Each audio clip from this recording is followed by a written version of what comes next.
Our next speaker has several names. It just worked out that way. Two husbands, three given names at birth, an internet name, some professional names, and a spiritual name. She responds to Joan, Leslie, Sarah, Sarah Moon, Nurmi, and more. Please choose from that brief list if you want to speak to her. It makes her life easier. She's a professional musician, and as well, she composes, arranges, and teaches. She has felt like a writer all of her life and has received much praise and encouragement as such since elementary school. However, she only began to take writing seriously in the past few years.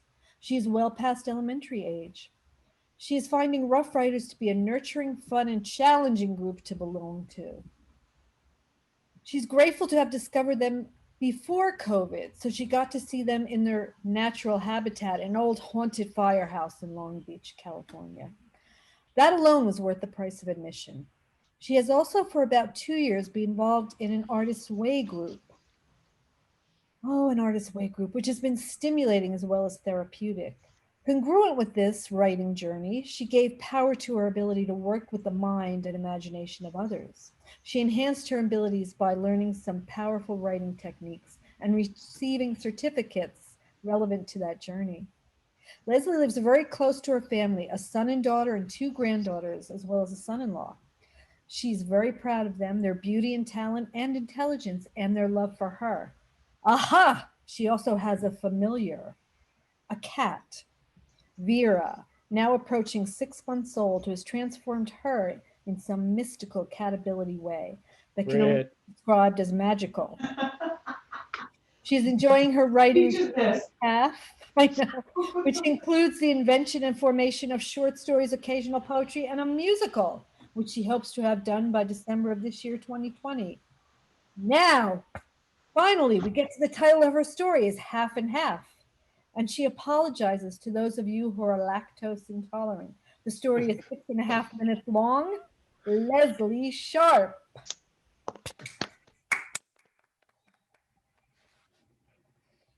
She walked. She walked along the swampy ground. Some of it was safe, but some spots were treacherous. She knew to avoid the perilous areas, in particular pits of quicksand. As half ghost, half human, she had to be careful. She exhibited qualities that offered great flexibility and freedom. She had what seemed to be an almost superhuman set of skills, given just the right situation. But given a certain select set of circumstances, she would fall victim to an anguishing death, to an agonizing death that would render her full ghost. This was not something she looked forward to. Being half ghost and half human is something that she spent 200 years adjusting to, mastering all the various dimensions and their properties. It was not easy. Now she could flow effortlessly from a human dimension to a plethora of dimensions that took her through time and space. Each dimension had its own set of properties: gravity, little gravity, increased gravity, and no gravity. Walls that were solid, soft, or like a vapor when approached. She was a virtuoso of the dimensions. She could move slow as a snail or quick as a flash of lightning. She was moving with great caution, sensing stability with every step, adjusting to the frequent changes in texture of the ground, when suddenly something pushed her from behind. It was a massive push that made her gasp while soaring unintendedly through the air. Then she landed splat. She knew that sound and felt the squishy surroundings infiltrate the spaces in between her fingers. Oh my gosh, it was quicksand.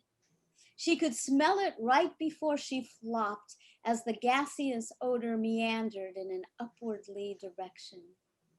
She was beginning to sink. Her ghostly part was not in the least bothered, but her human part went into a terrible panic.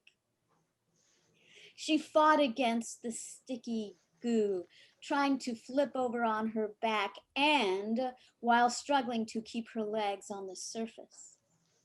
She made it onto her back, but it didn't work for her legs. They were falling, knees upward, independent of her control. Then the pasty substance began encroaching upon her face, drifting gradually toward her eyes, her nose, her mouth. She had a sudden realization, mixed with pride and fear, that practicing to hold her breath for 20 minutes at a stretch was something that was going to come in very handy very soon. A sharp feeling grabbed her in the pit of her stomach. She could feel herself beginning to separate. No, that could not happen. She would stay whole, together, homogenized, so to speak, if it killed her. Even in her perilous state, she couldn't help notice the humor and irony in that thought. There was a saying left over from her purely human years. Most would think of her as already killed.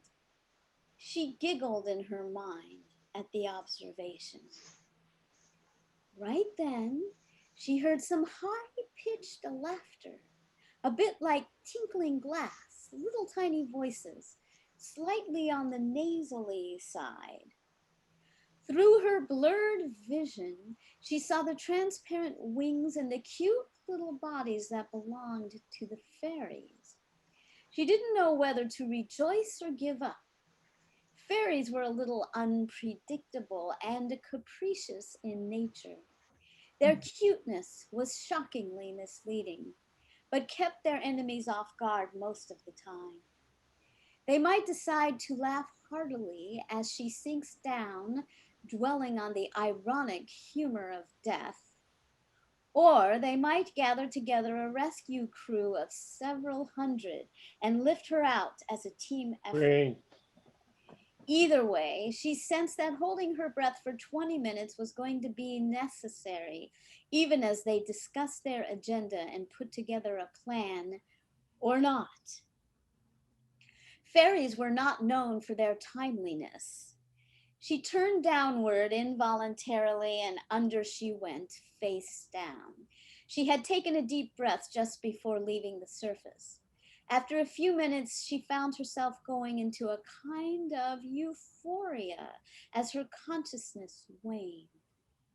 Some part of her knew that she only had 19 minutes before she separated, and that would be the end of her existence as she lived it. But the euphoria took over.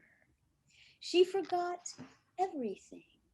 She was floating blissfully through the dimensions, Yellow. her favorite colors, sampling her favorite desserts, cuddling her favorite pets. She settled on an enchanting calico cat with a translucent orange spot on its face, set against a soft marshmallow background.